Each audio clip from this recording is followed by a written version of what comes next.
반갑습니다. 송재준입니다. 이번에 국민의힘 전당대회를 보면서 어이가 없는 장면들, 어이가 없는 모습들이 참 많죠. 뭐 여러 가지가 있었습니다만 첫 번째 같은 경우는 한동훈은 배신자다라고 몰아가는 거였습니다. 홍준표가 특히 이제 그런 역할을 했었죠.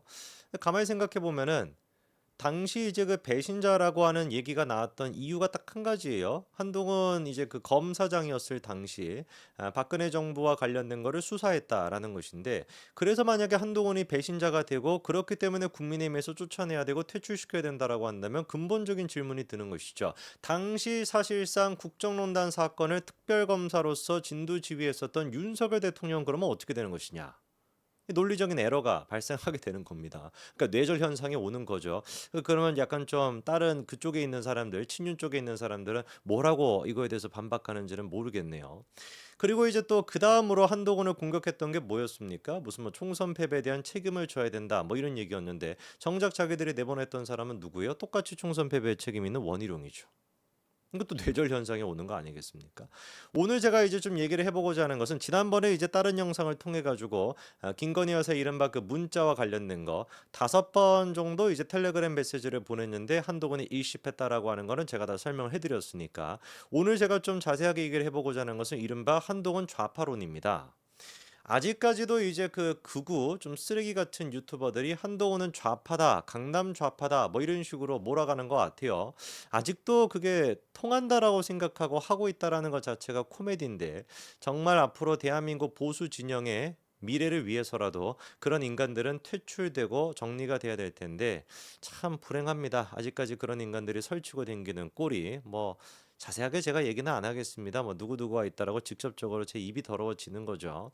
자, 그러면 이 인간들이 지금 한동훈이 좌파다, 강남 좌파라고 주장하는 근거가 있냐라고 한다면, 근거는 딱 이거밖에 없습니다.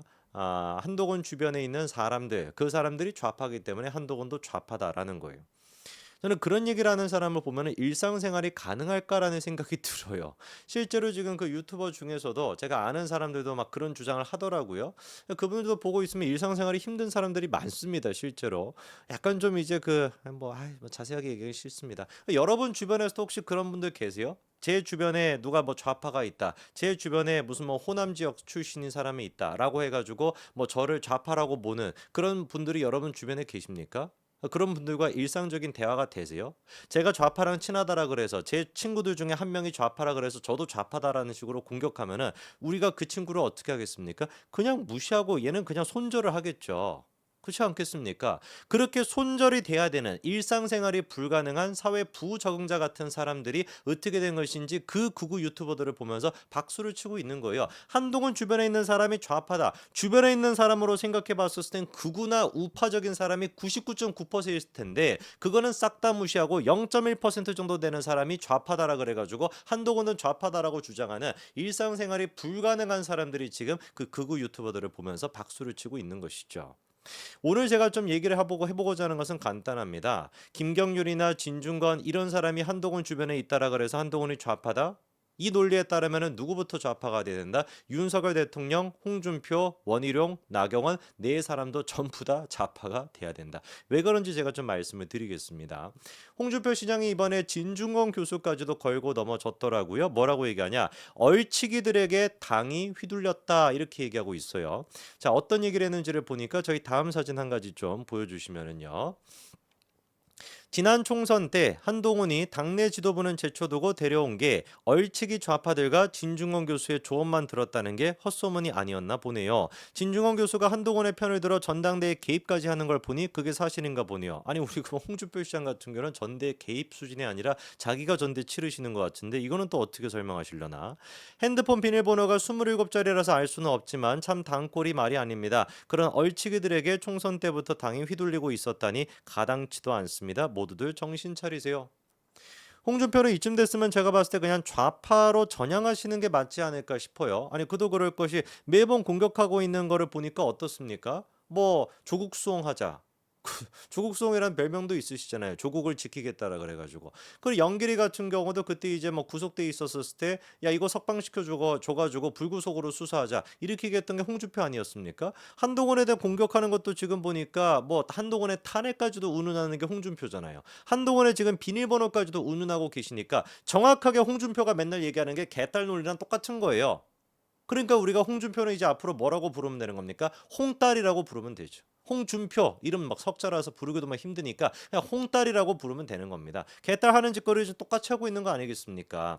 가땅치도 않습니다. 모두들 정신 차리세요라고 하는 얘기는 본인부터 들으시면 됩니다. 본인이 가땅치도 않고 본인만 정신을 차리시면 안 되지. 물론 본인뿐만 아니라 여러 사람들이 있으니까. 이게 지금 코미디인 게 뭐냐면은 홍준표가 지금 진중권 교수를 뭐 한동훈이 조언을 들었다라 그래가지고 얼치기다 뭐다 이런 얘기 한다라고 하면은 홍준표 본인 스스로는 진중권 교수에 대해 가지고 진짜 뭐 상대도 안 하고 그랬어야 되는 거 아니겠습니까? 띠용. 그런데 어떻습니까? 다음 사진 보여주시면은 자기가 시장이었을 때 아예 그냥 어떻게까지 했었어요. 대한민국의 길이라 그래가지고 진중권이 묻고 홍준표가 답하다 저런 식의 프로젝트까지 했던 사람이 홍준표 아닙니까? 그 홍준표는 뭔데요? 예? 말이 안 되는 거 아니겠습니까? 한동훈은 홍준표한테 무슨 뭐 아니 한동훈은 뭐 진중권 교수한테 조언을 들으면 좌파가 되는 것이고 홍준표는 아이가 진중권 교수를 모셔와 가지고 저런 식으로 대담까지 하게 되면 이러면 뭐 보수가 되는 겁니까? 너무 이게 지금 말이 안 되는 상황이잖아요. 진 교수가 그래서 이렇게 지적을 합니다. 다음 그 사진 보여주시면은요. 홍준표 시장 지난 대선 때는 대선 때였네요. 나한테 자기 방송에 출연해달라고 간청해서 내가 돈도 안 받고 시간 내서 출연해 줬는데 이제 와서 저렇게 배신을 때리네요. 그때는 얼치기 좌파에게 휘둘리지 못해 안달을 하시더니 그렇게 진중권 교수가 제발 좀 와줘가지고 대담 좀 해달라고 그렇게 안달을 하시더니 그새 사정이 달라지신 모양입니다. 사람이 그러면 못 써요 라는 거죠. 그 다음 사진도요. 아무 관계도 없는 나를 자꾸 걸고 넘어지는 것은 한동훈을 좌파 프레임에 가둬놓기 위해서 내가 필요하기 때문일 텐데 나랑 사진 못 찍어서 안달하던 분들이 3년이 지난 지금 189도 달라진 태도를 보이는 것은 그새 국힘의 분위기가 극단적으로 우경화됐다는 증거겠죠. 다음 사진도 보여주시면 공교롭게도 홍준표, 원희룡, 나경원 세 사람의 공통점이 뭐라는 겁니까? 3년 전에는 진중권이랑 엮이지 못해서 안달이 났던 사람이라는 거예요. 그런데 이제 와서 거짓말까지 해가며 저러는 것을 보면은 괘씸하기도 하고 안쓰럽기도 하다라는 것이죠. 제 것이 아닌 걸 탐하려다 보니 사람들이 그렇게 추해지는 것이다. 이렇게 일갈하고 있습니다. 특히나 지금 이제 원희룡 같은 경우는 코미디라고 봐야 되죠. 원희룡 같은 경우는 어떻습니까? 지금 이제 사실상 한동훈을 포함한 4명의 후보 중에서 선거와 관련해서 문자가 됐거나 통화가 됐거나 의견을 구했던 유일한 후보 바로 누구다? 원희룡이다. 마찬가지로 4명의 후보 중에서 선거 관련해서 진중권 교수한테 도움까지 요청했던 사람 유일한 후보 바로 누구다? 원희룡이다. 아예 그래가지고 그때 당시 대선 때 어떻게 했었습니까? 진 교수가 비행기 타고 제주도까지 가가지고 원희룡이랑 대담도 하고 그 대담의 내용을 책으로까지 냈던 사람이 원희룡 아니었습니까? 그랬던 원희룡이가 지금 진중권 교수가 한동훈이랑 조언을 주고받는다라 그래가지고 한동훈을 좌파라고 본다라는 게 이게 지금 뭐 하는 짓거리냐고요. 그렇게나 대선 기간 동안에 마찬가지로 진중권 교수랑 엮이고 싶어가지고 안달이 났던 홍준표가 불러가지고 대담까지 그렇게 사정사정해가지고 돈도 안 받고 진 교수가 대담까지 해줬는데 이제 와가지고 한동훈이랑 진 교수가 친하다라 그래가지고 한동훈은 좌파다라고 얘기하면은 홍준표는 뭐가 되는 거냐고요. 같은 논리에 따르면 원희룡이랑 홍준표는 아예 그냥 빨치산이 돼야 되는 거 아니겠습니까?